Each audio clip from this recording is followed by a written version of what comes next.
Hey y'all, it's Laura. Welcome back to a Cocoa Vanilla video. This time we are using the Heart and Home collection, which is the new one from Cocoa Vanilla, and I am loving the color scheme in this one. It's so soft and lovely that it's really useful for any season, even though it has these beautiful autumn leaves on it and these kind of autumnal family sort of gratitude themes.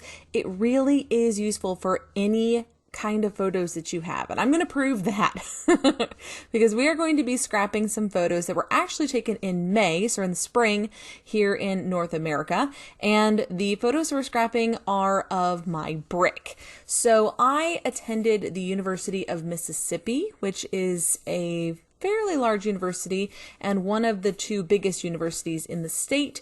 And I got to leave a brick in the walking path in the middle of campus when I left. So we all got to have that option when you graduate to purchase this brick and have your name inscribed on it and a message of some sort. And this was something that I discovered while walking around on campus, I think the first or second day, and thought was really cool and was looking forward to picking out a message that kind of illustrated my thoughts on this process, because going back to school was a big change for me. It was a huge decision and a lot of work. It was a lot of work, but it was at a time that I think I really needed the win. I needed to be able to finish something on my own and kind of restore my own confidence, as well as start planning for the future for myself and my family. And so this brick is something that's very special to me that I'm really glad that I was able to be a part of and do. So for this layout, I'm going to stick to a fairly simple vertical design. I've got this beautiful green in the background, which I really think helps the red of the bricks pop. And then I have this beautiful white right behind my photos that's going to help draw your attention into the photos and make sure they are the focus of the layout. That's always my intention when I scrap, is to make the photos the focus. I did add some beautiful wood grain in these strips alongside of my vertical column, and this is a very simple background design. It's something that I do fairly often. I'm a big fan of the vertical design, and I will go ahead and trim off the little bit of edges that were a little bit too long, but in the end, this is the basic background. What I want to show you is that a basic background doesn't have to mean a super simple layout. It doesn't have to mean that they all look the same. I've done a lot of different vertical designs over the years, and I try to find new ways to mix it up and play with the design to make each one a little bit different. And it comes down to the details to make that happen. Now for this layout, I have two horizontal or landscape photos, and these photos are 3x4. One is of the larger grouping of bricks, so it's essentially, there's a giant class for 2023, and so I kind of stepped back and caught probably the first half of the bricks, and then I went in and stood right over my brick and got a picture directly of my brick so you could read it. And I really am so excited to think about that being there forever. I mean, maybe not forever, but it'll be there for a good long time. And I love the idea that I've left my mark on the school that has left such an indelible mark on me. And so that was just a really important moment to capture. So I am using up a lot of scraps on this layout. I had used this beautiful navy paper with the leaves on a previous layout and decided to cut it up into strips so that I could mat my photos with it. This is a little trick that I use when I'm either short on paper or there's a specific paper that I want to use, but maybe I don't have very much of it. I definitely don't have enough to mat two photos with it. So I will go ahead and cut it up into strips. That way I can stretch it a little bit longer and use it to fill in the outside edge of my photos rather than completely back the photos. Now this beautiful little frame, I wanted to get onto the layout, but I wasn't sure yet how I was going to make that happen. So I'm going to see me kind of fuss around with it a little bit and try to figure out how to use it. One of the fun things about a vertical design for me is I am a reader, and so my mind automatically puts things in a book perspective. I like to start at the top and work my way down. I don't know if you've noticed that about my scrapbooking, but I do have a tendency to work at the top and then work my way down.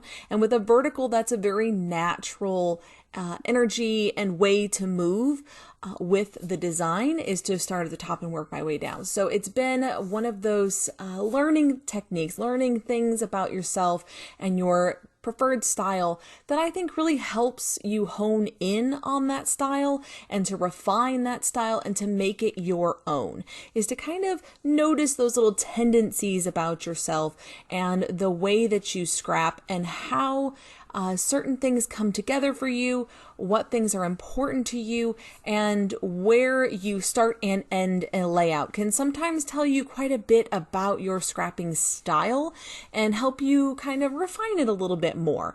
One of the things that I learned about myself over the years in scrapping, I've been scrapping for well over 20 years now, is that I like to use multiple photos. I really enjoy having multiple photos grouped together on a layout.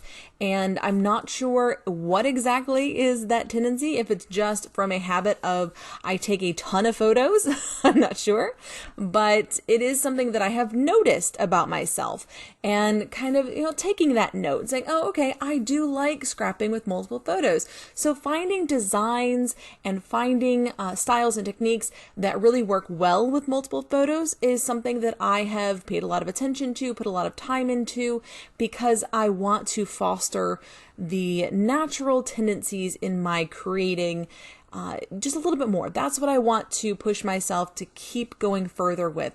Find the things you love and then keep going with it, pushing it to the next level. That's very much part of my creative process. Now, as you can see, I've pulled together my little embellishment tray here. I have some fussy cut vellum florals that I was trying at first, but they really aren't popping quite enough on this background because it is a pattern paper background. On a white background, those vellum flowers will pop beautifully, which you will see in an upcoming layout later this month because I've already scrapped that one. I just haven't done the voiceover for it yet, but it is beautiful and it is full of those vellum flowers on a white background and it is gorgeous. They look so good on a white background. They kind of don't stand out as much on a darker background, but that may be something you're going for. If you're not wanting to use bright, vivid colors, you have these vellum flowers as an option to have a softer look. And that's what I was talking about earlier with how versatile this collection is. There is such beautiful color tones in it, and they can really be used for any photos that have sort of a similar color scheme. They would work. The strong themes in these collections really are flexible. So even though, yeah, this has kind of an autumnal theme to it, a family and gratefulness theme that I think lines up pretty well with the American Thanksgiving, but it also works really well with that time of year of just spending a lot of time with family. We've got Christmas coming up, and we have a lot of events in between now and Christmas where you're spending a lot of time with family, and I think that this collection just works so beautifully for that. Now, these word titles are perfect. I love them. They are gold foil. They stand out beautifully amidst this soft sort of muted background. And I really, really love this gold. This shade of gold is perfection for this collection. And so this lovely Thankful is just the perfect accent title to finish off that spot. Look how perfectly it fits around that photo. I was beyond excited at how lovely that looks, how beautifully it fit just there. I love when that comes together because I don't plan much. I am not the type of scrapbooker that plans much of anything, and so you best believe I definitely did not plan that aspect as well. Now you're going to see this little bit of me fussy cutting off the white edge of this floral cluster. I'm not going to take off the entire white edge. With clusters, I do like having a very thin white line around them, but I like to have a more refined line there. I don't want it to stand out so much that it takes attention away from the photos, and I think with a heavy thick line around the outside, it does. Now, if you're using these embellishments for, say, cards or a project that doesn't have photos, I think having that white edge is a nice thing because you do want them to kind of be the focus. Quite often you're going to use those floral clusters around your sentiment and you want them to stand out. They essentially are the focal image. And so there is a useful nature to having that thick white line sometimes, but I rarely make cards. I usually do scrapbook pages, and so for me, I don't want as much of the white line, but this worked out really well just to kind of thin it out just a bit. Now I'm going to finish up my embellishing with some minor bits and pieces. I want to bring in some stickers from the sticker sheet, specifically that little tab that says noted, which adds a little bit more of that kind of soft green. It's kind of a teal color, but it's really soft, or like sage maybe, that's in that background. So it's not teal, but it's not like green green. It's kind of in between, but it's a very soft color of green, and I really, really like that shade of green. The shade of green I'm not a huge fan of is like a neon green, but there are times when I like that shade too, and I think it looks really, really good with a nice bright pink and with a little bit of purple. So there is a time and a place where I use every color, and green is certainly one of those colors that I've had to come around to. But finding ways to use it, I think, that really appeal to me, and with other colors that appeal to me, certainly makes it easier to use. I have in the past done a fully green, bright green layout, and it was a little painful to make at the time, but the finished product was so fun. Finishing this one up with some scattering and splattering. For my scattering, I am using these teeny tiny little florals that I have fussy cut from the patterned papers. Yes, I fussy cut all of the florals. And even those little bitty tiny ones, because they make perfect scattering bits to add little bits of detail around this layout. And this, for me, is where I shine. This is the part of the scrapping process that I love more than any other. Adding in those fine details that make the biggest difference on a layout. And for me, this is it. These tiny little fussy cut florals, my outlining, little faux stitching marks, those little details all add up to take a layout from lovely to just really incredible, really fun, and really polished. And for me, that's such a huge difference on a layout. So I've added 3 little word phrases down here at the bottom. I'm going to put my journaling up in that little frame at the top right. And so I didn't need a journaling spot, but I really like the idea of having these little strips at the bottom. Plus these word phrases kind of fit the mood of this layout perfectly. And I was really excited about that. Bringing in some Nuvo drops, I started to grab for my gold because that is kind of my go-to color with Nuvo, and it's automatic to grab for it. But I decided before I added those Nuvo drops, I wanted to come in with some white and add some little tiny details to these wood grain strips. And this is for me, the pinnacle of the layout. This is the detail that made this specific layout so special and so unique and just so fun to make. These tiny little Nuvo drops going up those little white spots going up the wood grain just gives it such a nice finish, polished look, and I really, really love the way that is.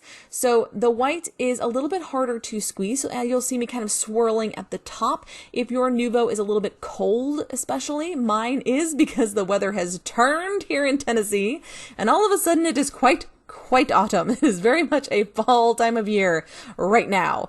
And so all of my Nuvo are a little bit cold, and you can warm them up in your hands if your hands are warm, but mine are not. The last touches on this one are going to be some beautiful little puffy hearts. Absolutely love these. I thought this was a nice option to add as a less papery option. I like to have something on the layout that isn't paper, and these little puffy hearts were just the right thing to add without adding too much bulk to the layout, but gave it a little bit more detail, a little bit more interest on the page. And then for my splattering, I always do splattering in 2 levels. I have a controlled splatter with this gold Nuvo, just dotting it around the clusters, and then I'll come in with some gold ink spray, which I have some Heidi Swap Color Shine that my wonderful friend Kim sent to me, and I am so excited to have this bottle. It beautifully accents the background and finishes it off. Be sure to check out the blog at cocovanilla.com.au, and until next time, bye y'all.